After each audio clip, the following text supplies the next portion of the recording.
Hello बच्चों, मेरा नाम अक्षय आर्य है। आप फिर से आ चुके हो इजी इकोनॉमिक्स विद अक्षय आर्य। आज का जो टॉपिक है वो हमारा है market demand function. Last video अगर आपने देखी होगी तो आपको समझ में आ गया होगा कि इंडिविजुअल डिमांड फंक्शन क्या होता है और वो कैसे काम करता है, कहाँ पर पॉजिटिव रिलेशन होते हैं, कहाँ पर नेगेटिव रिलेशन होते हैं। लास्ट वीडियो हमारा थोड़ा सा बड़ा हो गया था, ठीक है, क्योंकि मैंने इसमें क्या करे थे, सारे के सारे फंक्शन ले लिए थे और मैं लास्ट वीडियो में क्या नहीं बता पाया था आपको, मार्केट डिमांड फंक्शन नहीं बता पाया था, ठीक है। मगर आज का टॉपिक जो होने वाला है और आज के जो वीडियो होने वाली बहुत शॉर्ट में होने वाली है, क्योंकि हम पे दो ही टॉपिक है, ठीक है। इसके बाद हम स्टार्ट करेंगे लॉ ऑफ डिमांड, ठीक है। तो आज जो हम करने वाले हैं उसका नाम है मार्केट डिमांड फंक्शन, ठीक है। और मार्केट डिमांड फंक्शन में अगर देखा जाए तो सेम फंक्शन होते हैं, ठीक है, सेम। देखो जैसे dx यानी कि demand of commodity x, f stands for function, px stands for क्या बताया था कल, on price of a commodity, pr stands for price related good, y stands for income, t stands for taste and preference, e stands for expectation, ठीक है, समझ में आ रहा है। तो ये जब भी हम मार्केट डिमांड फंक्शन करते हैं तो ये हमारे क्या होते हैं, सिमिलर होते हैं। तो ये तो पढ़ने की जरूरत नहीं है हमें, ये तो आपने कल वाली वीडियो में ही पढ़ लिया।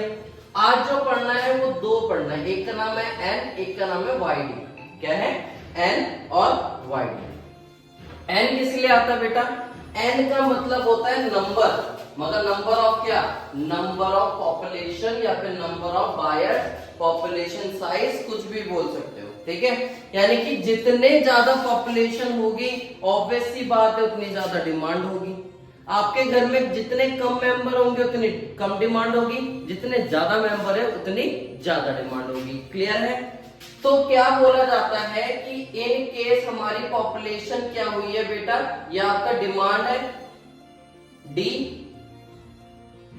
यहाँ पर प्राइस है आपका, यहाँ पर क्वांटिटी है, एक्स एक्सिस लिखना बहुत जरूरी है, वाई एक्सिस लिखना बहुत जरूरी है, यहाँ पर 0, ठीक है।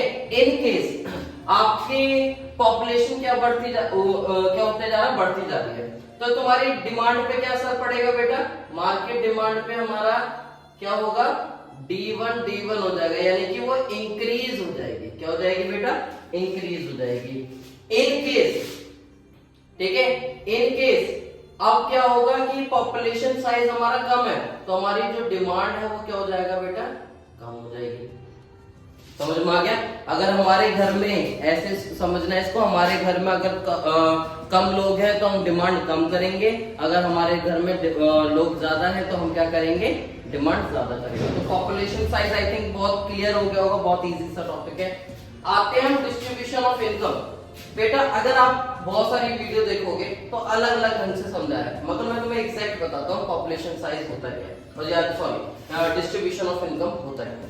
डिस्ट्रीब्यूशन ऑफ इनकम का मतलब क्या होता है, हमारे वहां पे अलग अलग लोग हैं, उनकी जो डिस्ट्रीब्यूशन ऑफ इनकम है वो क्या है, अलग अलग है ना। ऐसी है, कोई वेजेस में कमाता है और कोई सैलरी पे कमाता है, ठीक है। तुमने देखा होगा जो वेजेस वाले लोग होते हैं वो कोई कोई अमीर होता है, कोई कोई गरीब होता है, ठीक है। तो हमने इसको क्या करा था, हमारे जो टॉपिक अगर आप पढ़ोगे तो उसमें पुअर सेक्शन और रिच सेक्शन में बांट दिया गया है। किस सेक्शन में, पुअर सेक्शन और रिच सेक्शन में बांट दिया गया है।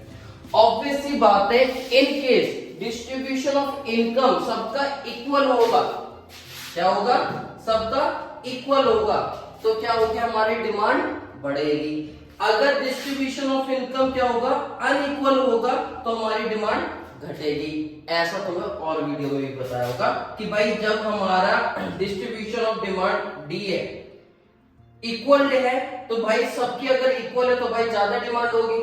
अगर हमारी अनइक्वल है, D1 मान लिया मैंने, इसको DD मान लिया, और ये हो जाएगा हमारा D2,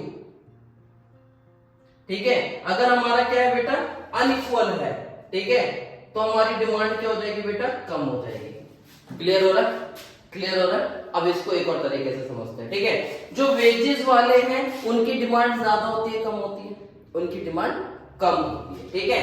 अब एक वेजेस वाला बंदा कैसे कम वो खर्च करेगा कि वो अपने वेजेस के हिसाब से सामान लेके आएगा, कम कम लेके आएगा, क्योंकि आज कितनी वेजेस मिली है तो आज का खर्चा कल का खर्चा, फिर कल वेजेस कमा के लाएगा, फिर कल का खर्चा, ठीक है। मगर एक सैलरी वाला बंदा क्या करता है, एक बार में लेके आता है। तो जो सैलरी वाला बंदा होता है, सैलरी अगर सैलरी के हिसाब से अगर वो करेंगे, बांटेंगे, ठीक है, तो सैलरी के हिसाब से बांटेंगे तो हमारा क्या होगा, हमारी डिमांड इंक्रीज होगी। अगर हम वेजेस के हिसाब से होगा तो हमारी डिमांड डिक्रीज होगा। तो इसी हिसाब से बोला गया, अगर सबकी इक्वल कर दी सैलरी के हिसाब से तो हमारी डिमांड इंक्रीज हो जाएगी। इन केस हमारी क्या कर दी वेजेस के हिसाब से तो हमारी डिमांड क्या हो जाएगी, कम हो जाएगी। तो इक्वल डिस्ट्रीब्यूशन, अगर तुमसे कोई पूछे कि मार्केट में इक्वल डिस्ट्रीब्यूशन होता है तो आप क्या बोलोगे, नहीं, मार्केट में इक्वल डिस्ट्रीब्यूशन नहीं होता है। क्लियर हुआ? आज के लिए इतना ही है। नेक्स्ट वीडियो में मिलते हैं पार्ट 5 में, और जहां पर आपको मैं सिखाऊंगा लॉ ऑफ डिमांड।